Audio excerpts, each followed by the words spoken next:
समक्ष मेरे लिए आज्ञा हुई है। आज्ञा पालन हेतु कुछ देर अपना विचार रखने जा रही हूँ। मैं अपनी बात एक कहानी के माध्यम से रखने जा रही हूँ। एक तालाब था।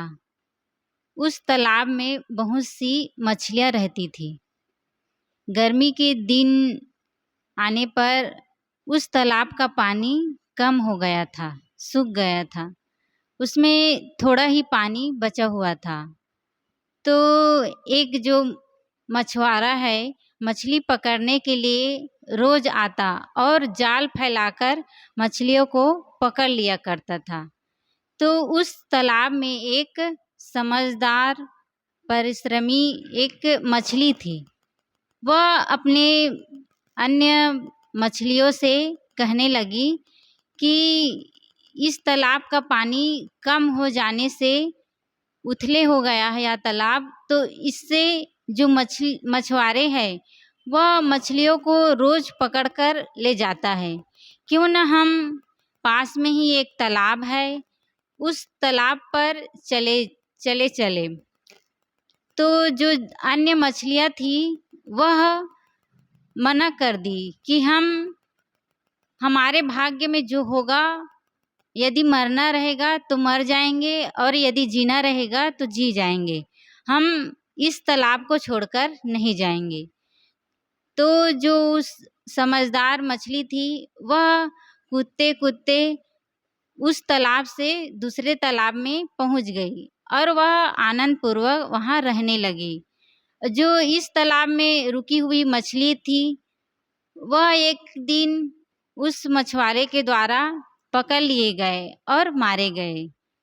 तो लोग इसी प्रकार किसी देवी देवता ईश्वर के भरोसे बैठे रहना चाहते हैं।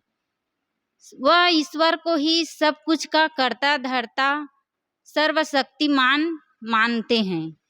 कहते हैं कि ईश्वर ही सब कुछ का करने धरने वाला है। ईश्वर के बिना यह संसार नहीं चल सकता। ईश्वर के अनुसार ही चलता है। ईश्वर हमें सुख दुख देता है।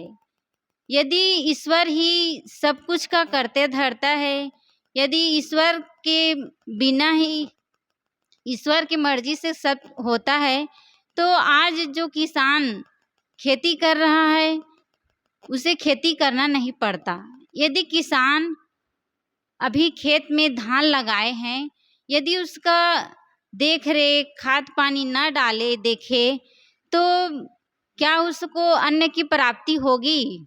बिल्कुल नहीं हो सकती। यदि कोई विद्यार्थी पढ़ेगा नहीं, लिखेगा नहीं, तो वह परीक्षा में पास नहीं हो सकता। लेकिन लोगों को बहुत बड़ी भ्रम है। वह देवी देवताओं के सामने माथा टेकता है। आज देखते हैं कि गणेश बैठे हैं, लेकिन उस गणेश को बनाने वाला मनुष्य ही है और उसकी पूजा करने वाला भी मनुष्य ही है। आगे देवी जी आने वाली है, दुर्गा देवी, उसको भी मिट्टी से घास फूस से रंग रौनक करके उसे मनुष्य ही बनाता है और उसे लाकर 9 दिन तक पूजा करते हैं, जोत जलाते हैं। उसके चढ़ावा में सोना चांदी भी चढ़ाते हैं, अच्छे साड़ियाँ चुन्नी चढ़ाते हैं, भोग भी अच्छे 56 प्रकार के लगाते हैं।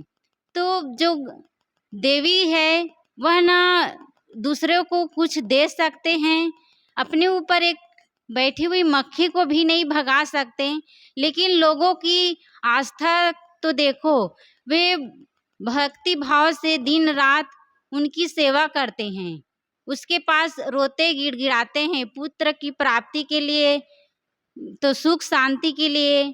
इस प्रकार देवी के सामने रोते गिड़गिड़ाते हैं। घर में जो माताएं हैं उसको भोजन भी नहीं दे पाते, भोजन किए हो कि नहीं किए हो उसको पूछते भी नहीं हैं, न उसके लिए एक अच्छी सी साड़ी ले पाते हैं। और जो मिट्टी से बनी हुई देवी है उसको खूब पूजते हैं।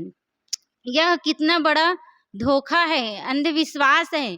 लोग इसको जानते हुए भी समझ नहीं पाते हैं। लोगों के पास विवेक नहीं है।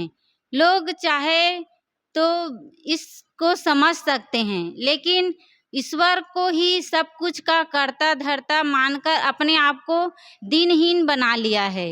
ईश्वर के सामने दीनहीन बना दुखी रहता है। यदि हम दूसरों को दुख देंगे तो हमें दुख मिलेगा, यदि हम सुख देंगे तो सुख मिलेगा।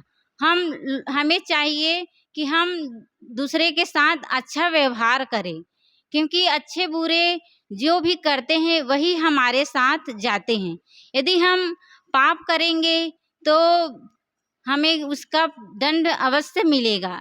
चोरी करने वाला चोर एक न एक दिन जरूर पकड़ा जाता है, उसे जेल की हवा खाना ही पड़ता है।